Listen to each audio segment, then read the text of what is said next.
On this week's episode of Premier Preps, we've got some Thursday night football between Lincoln and Mira Loma, a first-place volleyball matchup in the MEL between Vanden and Vacaville, and a top 10 matchup in flag football between Christian Brothers and Woodcreek. Plus, I'll introduce you to D'Marcis Gresham of Roseville High School, who's bouncing back in a big way after missing his entire sophomore season. You are watching Premier Preps.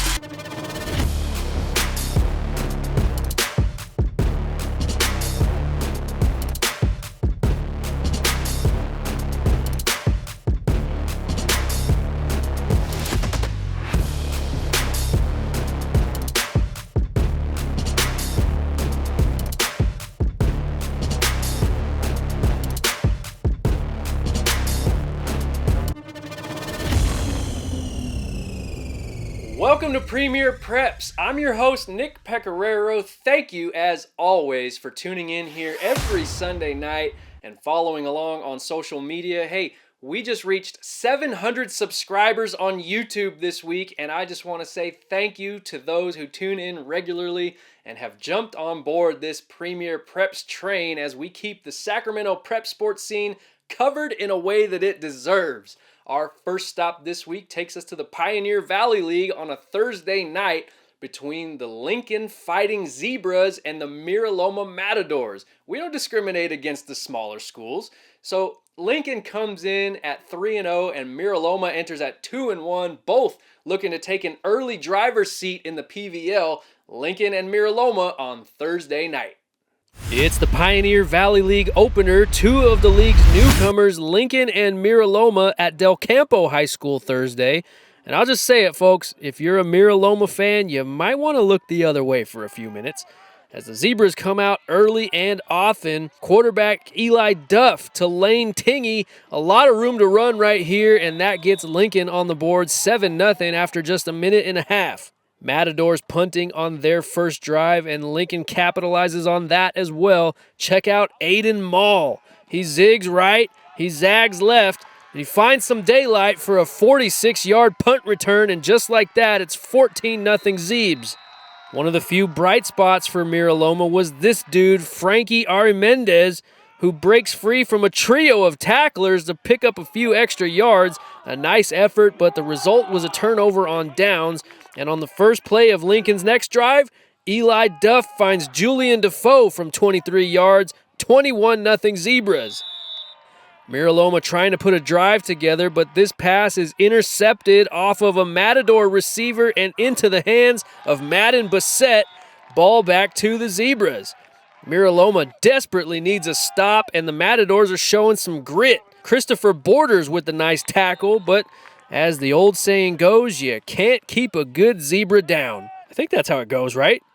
Devin Davis does the honors this time, and it's 28-0, and we're still in the first quarter. More defense from Lincoln. D'Angelo Keys is flushed out of the pocket, and he's picked off once again by Madden Bassett. His second INT of the game, and that gives him 3 for the season. Another chance for Lincoln to score, but this time Mira Loma's defense comes through.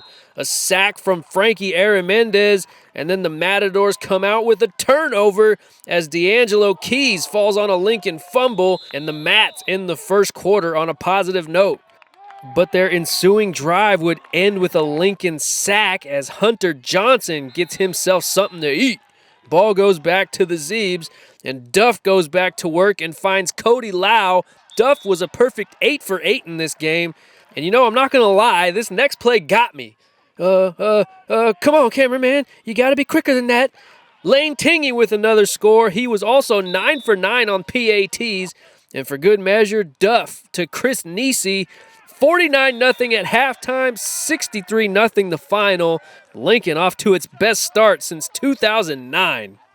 You know, we knew we were going to come in having fun and doing what we do. We came in, did it.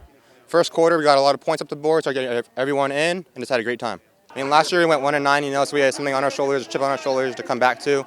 Came weight room, worked hard, field worked hard, came back and just, you know, played our ball.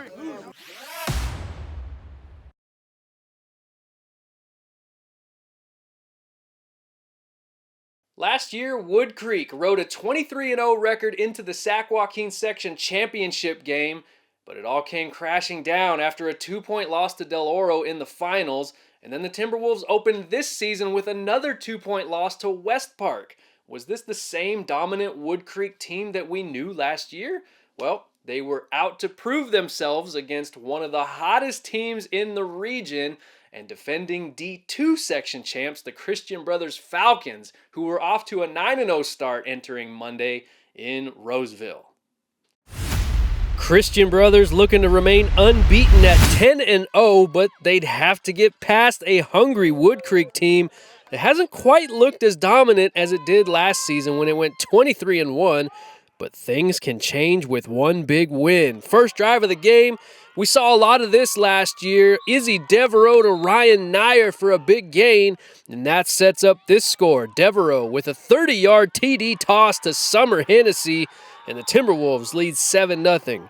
The Falcons answer back, though. Here's Gabriella Devlin just going right through the teeth of the Woodcreek defense. A 55-yard house call for Devlin, and we're all knotted up at 7 apiece.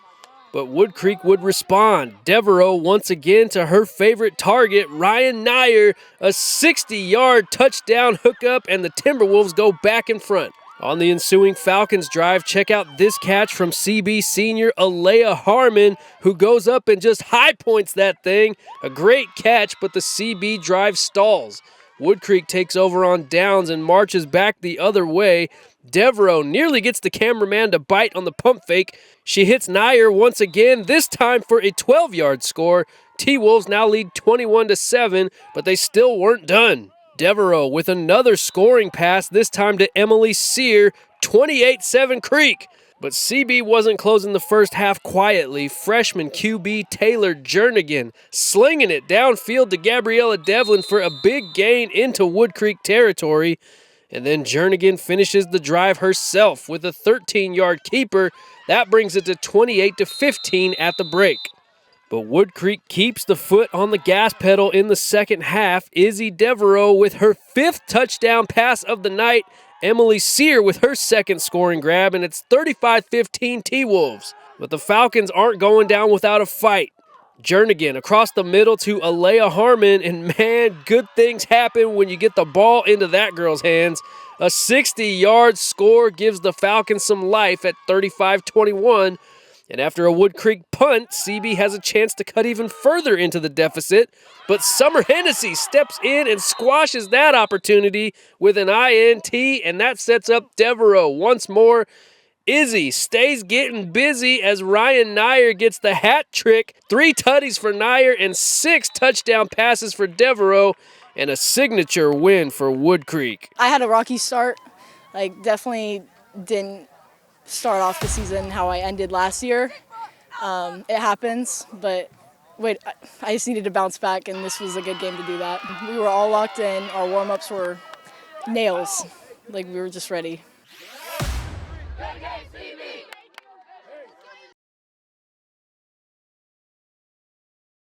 Well, we've got some movement in the Premier Preps Flag Football Top 10. That Woodcreek win over CB definitely solidified the Timberwolves as an upper echelon team.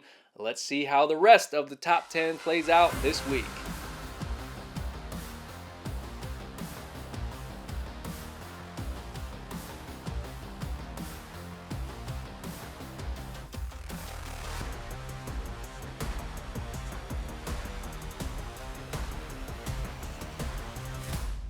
Can't get enough high school sports in Sacramento? Well, Premier Preps has got you covered like no one else. You want game highlights? We got you. You want local insight? We got you. You want inspirational feature stories? We've got you. How about exclusive interviews with prominent players and coaches in the area? We got you. Scores, updates, top plays, and much, much more every Sunday at 5 o'clock during the high school season on YouTube.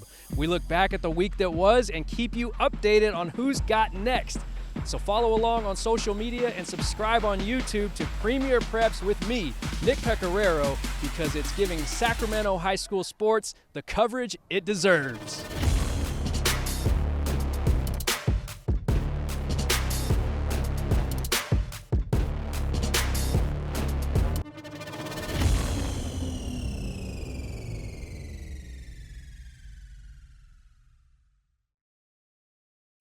Roseville Jr. D'Marcis Gresham is known as one of the funniest guys on his team, always cracking jokes and putting smiles on the faces of his teammates.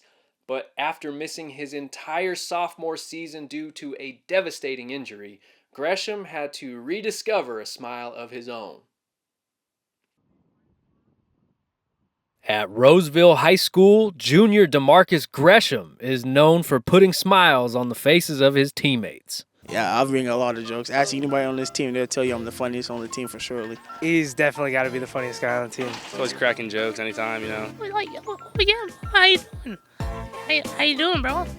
Like, speaking of baby voice, it's pretty funny. Talks a good amount of smack, so yeah. He's definitely a pretty funny guy to have on the team.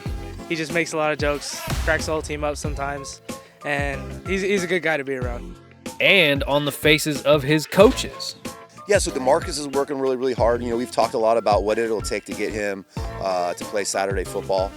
And, you know, we've had lots of conversations, and he seems to be, you know, he's bought in on wanting to be the best football player he could be, not only on the field, but, you know, all the other stuff that goes with it, like the mental piece, like being a good teammate, having great body language, being mentally tough, right? So, like, those are all things that he's committed to working on to be a complete player.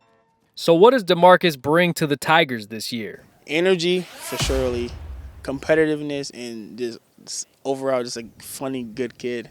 But there was a period of time when D'Marcis had trouble finding a smile of his own. As part of a freshman team that had a great season in 2022, D'Marcis spent the offseason working on getting better, until disaster struck. We were up on the upper field over there, and we're doing the ankle drill in the rain. It was 3 cones, and I went and planted, and then one of my teammates went for my knees and twisted me, and I just heard a big snap, and I knew it was over with.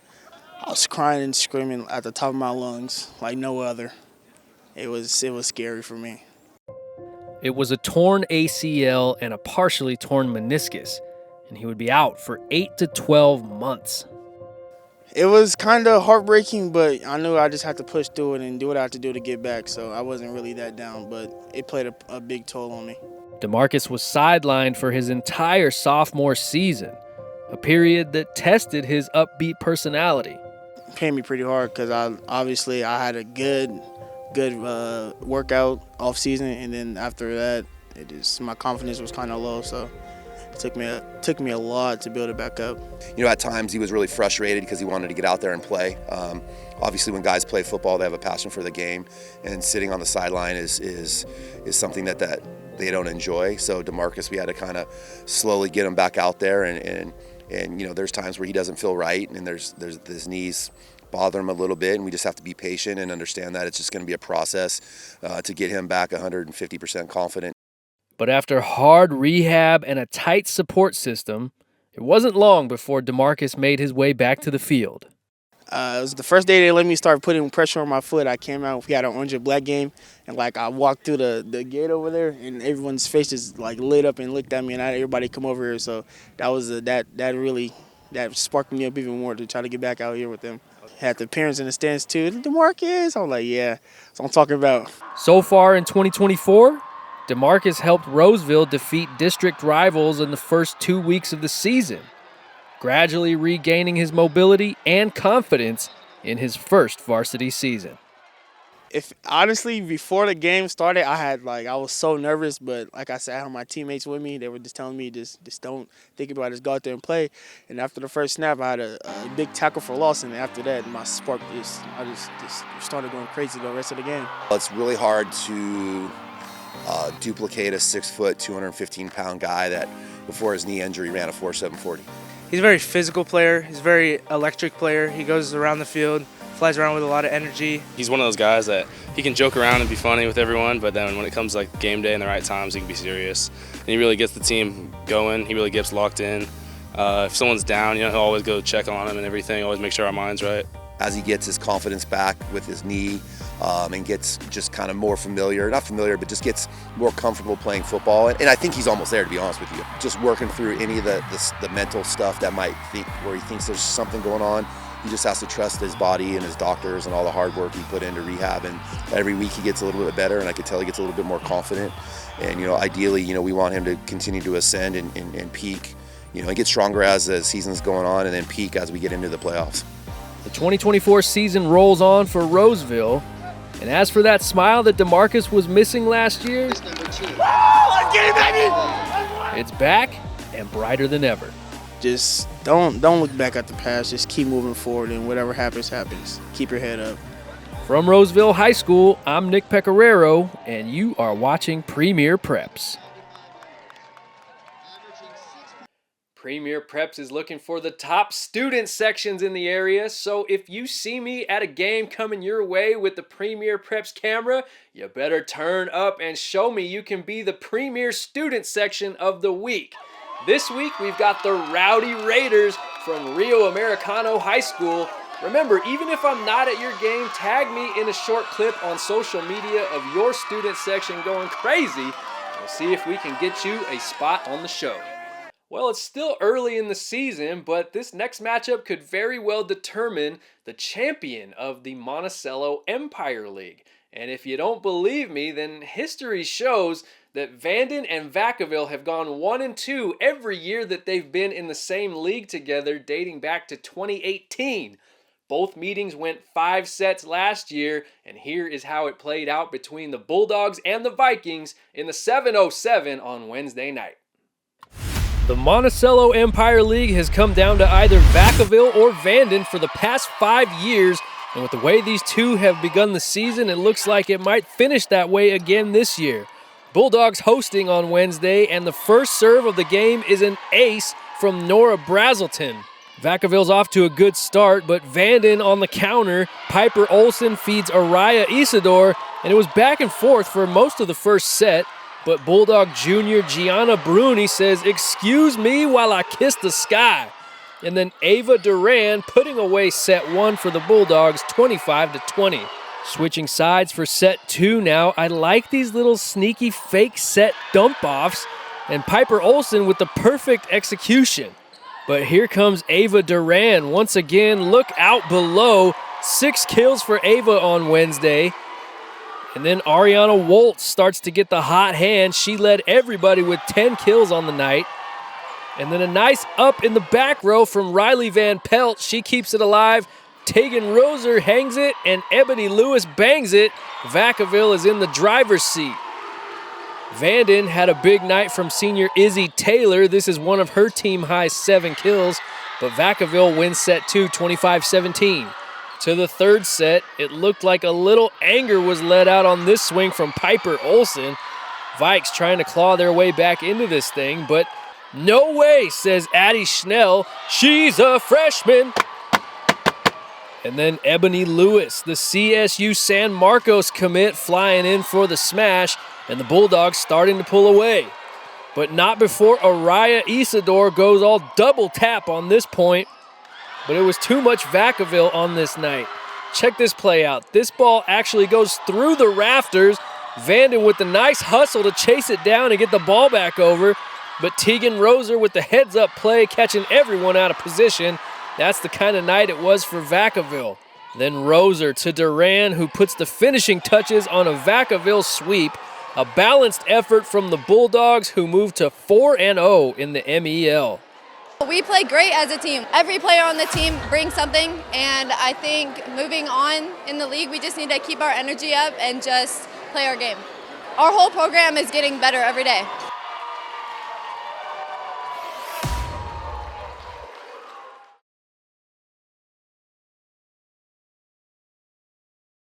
All right, let's take a peek at who we've got in our Premier Preps girls volleyball top 10 as we get into the thick of league play.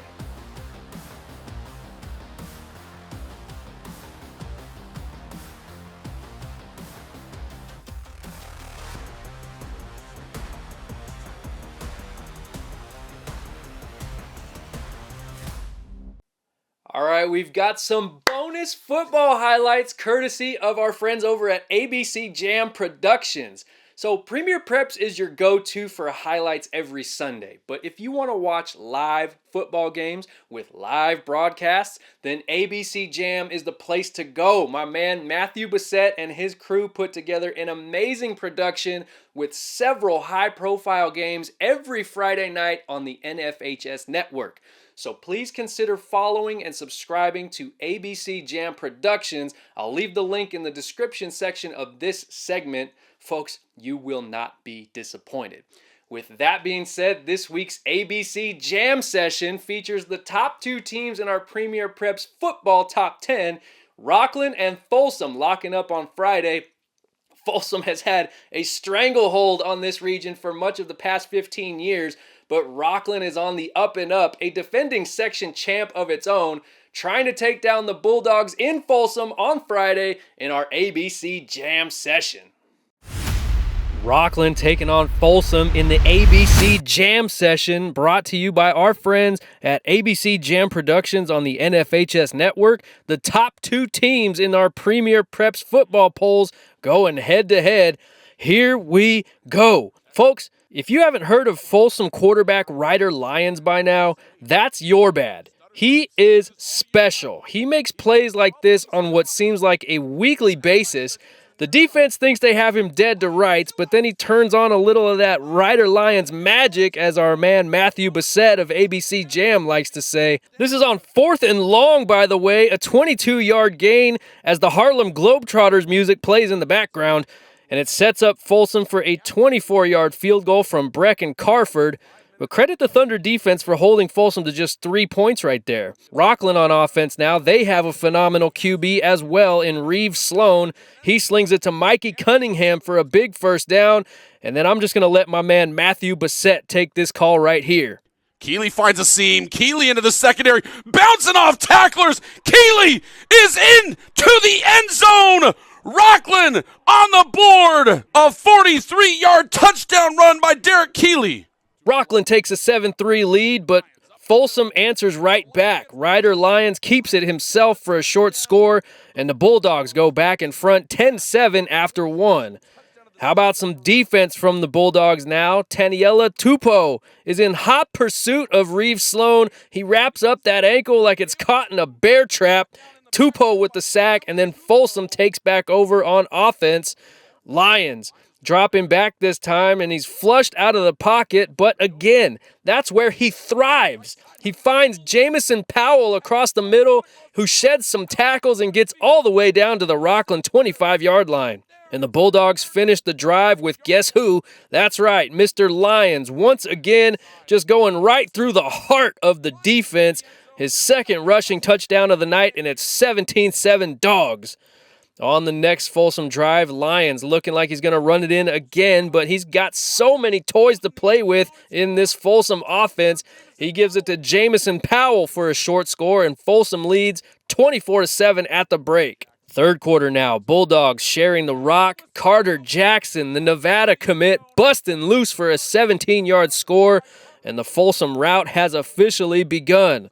But not before Ryder Lyons gets one more long rushing score from 37 yards out. He is just a straight-up cheat code. The Dogs are barking in Folsom, but Rocklin does put one more scoring drive together. Derek Keeley with his second tutty of the night to make it 38-14 in the fourth. Keeley had 106 rushing yards on Friday, but it was just too much Bulldogs on that blue turf at Prairie City Stadium. Ryder Lyons rolling right, looking for E.J. Coleman in the end zone, his first touchdown catch of the year, and Folsom is still the top dog in the Sac Joaquin section with a 51-14 win. All right, we're now going to dive right into this week's Premier Preps Top 10 for the football landscape after 5 weeks of the season.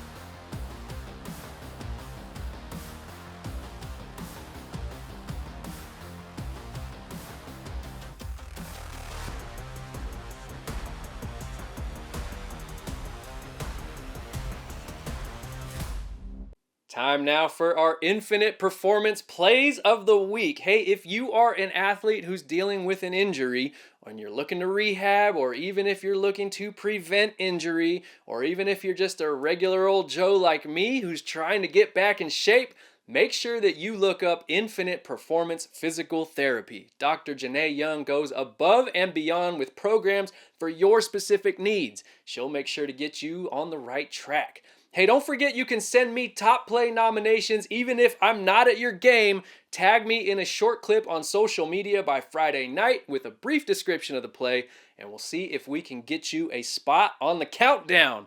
And without further ado, here are this week's Infinite Performance Plays of the Week. All right, this one sent in through IG. 3.6 seconds left in the game. Whitney High's Alex Madej to Patty Smith in the end zone. Smith's only catch of the night is a game-winning tutty. Patty Smith stays ready. Up next, we've got Aiden Mall coming in hot with a 46-yard punt return for the Lincoln Fighting Zebras. Is it just me, or are those white Fighting Zebra unis super clean? Lincoln's record is squeaky clean at 4-0. We're having some fun with this next one. Rocklin flag football with some team bonding in a trick shot competition at the bowling alley. Lindsay Salvatierra hits the deck for a strike. Come on, dude, let's go bowling. My guy John Swidensky at Del Oro always keeping the Golden Eagles coming through, and deservedly so with this play. Bella Von Seipler, the San Diego basketball commit, with a 60-yard pick six for the DO flag football team, and bonus points for the spike. Nicely done, Bella. And finally, shout out to KBFT Sports, the student media department at Christian Brothers High School. They're calling this the South Sac Stunner. The final drive of the game gets a triple flea flicker for a huge gain. Ryan Hammerton tracks it down to set up this play. Deacon Holden scrambling. He throws off of the wrong foot across the body. That's usually a no-no, but it finds Isaiah Jordan for the touchdown. But wait, there's more. They need to go for 2 for the win. There's no time on the clock. Holden finds Ryan Hammerton for the walk-off 2-point conversion. Christian Brothers takes down number 4 Inderkum in the South Sac Stunner. And that, my friends, is the Infinite Performance Play of the Week. Well, that's it for episode 5 of Premier Preps. I hope you enjoyed it, and I hope you come back every Sunday at 5 p.m. right here on YouTube, because we are just getting warmed up. Like I said, we're up to 700 subscribers on YouTube, thousands more over on social media. A huge milestone from when we started back in October, so a huge thank you goes out to everyone who follows along and subscribes. And if you're watching right now and you haven't subscribed yet, what are you waiting for? It's all free, it's all fun, and we're here all season long. I'm Nick Pecoraro. We will see you next Sunday right here at 5 p.m. on Premier Preps. Night night.